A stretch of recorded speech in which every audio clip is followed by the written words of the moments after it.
मुख्यमंत्री माझी लाडकी बहीण योजनेच्या संदर्भात एक महत्त्वाचा अपडेट आहे. लाडकी बहीण योजनेच्या वेबसाईटवर काही बदल करण्यात आलेले आहेत.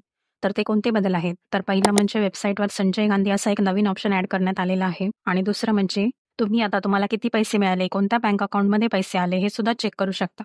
तर ते कसं चेक करायचं हे जाणून घेण्यासाठी या व्हिडिओला शेवटपर्यंत पहा आणि प्लीज चॅनलला सबस्क्राईब करायला विसरू नका.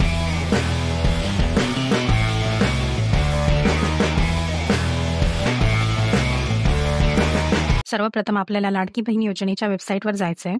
तुम्हाला जर वेबसाईट माहीत नसेल तर डिस्क्रिप्शनमध्ये तुम्हाला लिंक मिळेल, त्यावर क्लिक करून तुम्ही वेबसाईट ओपन करू शकता. त्यानंतर आपल्याला लॉग इन करून घ्यायचं आहे. तर तुमचा आयडी आणि पासवर्ड टाकून लॉग इन करून घ्या. आपलं लॉग इन सक्सेसफुल झालेलं आहे. तर तुम्हाला इथे ॲप्लिकेशन सबमिटेड असा एक ऑप्शन दिसेल, त्याच्यावरती क्लिक करा. आता तुम्हाला तुम्ही केलेल्या अर्जांची यादी इकडे दिसेल.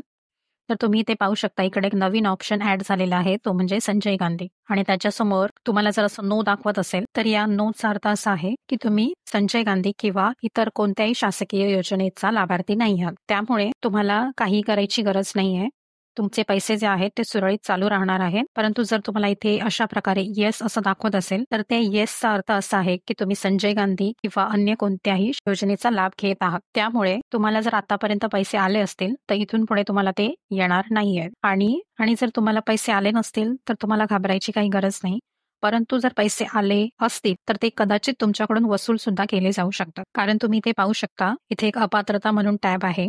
तिथे 4 नंबरचा पॉइंट आहे. सदर लाभार्थी महिला शासनाच्या इतर विभागामार्फत राबविण्यात येणाऱ्या आर्थिक योजनेद्वारे दरमहा ₹1500 किंवा त्यापेक्षा जास्त रकमेचा लाभ घेत असेल तर ती महिला या योजनेला अपात्र ठरणार आहे. त्यामुळे आता इथपासून पुढे तुम्हाला या योजनेचा लाभ मिळणार नाही, म्हणजे तुम्हाला पैसे येणार नाहीत. आणि दुसरा महत्त्वाचा बदल आहे म्हणजे इकडे ॲक्शन बटन एक ॲड केलेलं आहे. तर आपण त्यावरती क्लिक करूया. तर तुम्ही ते पाहू शकता, ॲक्शन बटनवरती क्लिक केल्यानंतर तुम्हाला इकडे तुमची ट्रान्झॅक्शन हिस्ट्री जी आहे ती तुम्हाला दिसणार आहे. म्हणजे लाभार्थीचं नाव, त्याला किती अमाऊंट आतापर्यंत ट्रान्सफर केली गेलेली आहे, त्याच्यानंतर कोणत्या बँक अकाउंटमध्ये तुमचे पैसे आलेले आहेत, तुमचा अकाउंटचा नंबर काय आहे, किती तारीखला पैसे आलेले आहेत आणि किती पैसे आलेले आहेत, अशी सर्व डिटेल्स तुम्हाला इकडे दिसणार आहेत.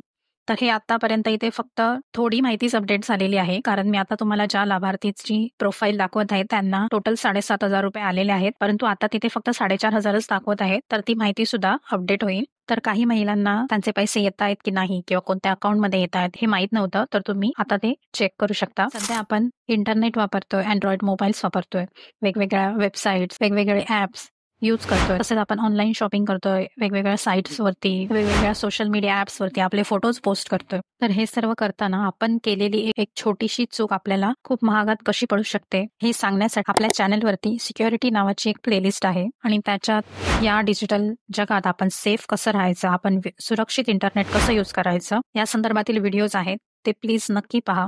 नुकताच पंतप्रधान नरेंद्र मोदी यांनी मन की बात या कार्यक्रमात डिजिटल अरेस्टचा उल्लेख केला होता. तर त्या डिजिटल अरेस्टची संपूर्ण माहिती देणारा व्हिडिओ सुद्धा आपल्या चॅनलवरती आहे, तो प्लीज नक्की पहा. तुम्हाला अजून कोणत्या विषयावरती जर व्हिडिओ हवा असेल तर तुम्ही कमेंट करून सांगू शकता. आणि व्हिडिओ आवडल्यास व्हिडिओला लाईक करा, शेअर करा, जेणेकरून ही माहिती इतरांपर्यंत पोहोचेल.